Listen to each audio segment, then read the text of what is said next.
कुठे चुकतंय हे कळत नाही ना. सगळं करून तरीही गोष्टी मनाप्रमाणे का होत नाहीत हेच सुरू आहे ना डोक्यात. आता यावर उपाय सांगतो. तू शांतपणे आणि हो, नुसता ऐकू नकोस, तो कृतीत सुद्धा आण. तू कधी स्वतःचं कपाट पाहिलंयस का रे? आता तू म्हणशील ते मी रोजच पाहतो, त्यात काय. अरे त्यातूनच आता तुझ्या मनातले प्रश्न सोडवतो बघ. ते जे तुझं कपाट आहे ते प्रचंड भरलेलं असेल ना, पण कधीतरी त्यातल्या नको असलेल्या गोष्टींचा विचार केलायस का? नाही. निव्वळ ते कपाट भरण्याच्या मार्गावर तू आहेस, हो की नाही? पण मग एक दिवस अशी गफलत होते की हवी असलेली गोष्ट आपल्याला सापडत नाही.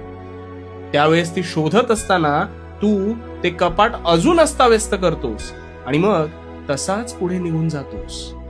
आता हे जे कपाट आहे ना, हे तुझ्या मस्तिष्काप्रमाणे आहे. त्यात जागा जरी भरपूर असली तरी त्यात तू नुसते हवे नको ते विचार भरत राहतोस आणि तसाच त्या विचारांचं ओझं बाळगत पुढे जात राहतोस. आणि मग तुझ्या कळत नकळत नकारात्मक विचार तुझ्या मनावर अधिराज्य गाजवू लागतात आणि त्यातून मार्ग काढताना सुद्धा अपेक्षित मार्गच मिळत नाही. आणि मग काय, तू हतबल होतोस, हो ना? आता आधी तुझं हे अस्ताव्यस्त असलेलं कपाट ते नीट लाव.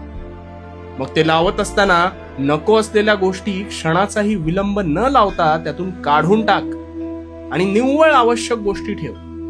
हे करत असताना तुझेच तुला समाधान मिळेल बघ. आणि तसेच आता तुझ्या मनात असलेले म्हणजेच ते नको असलेले विचार, गतकाळाचे पाश संपूर्णपणे मागे सोडून दे.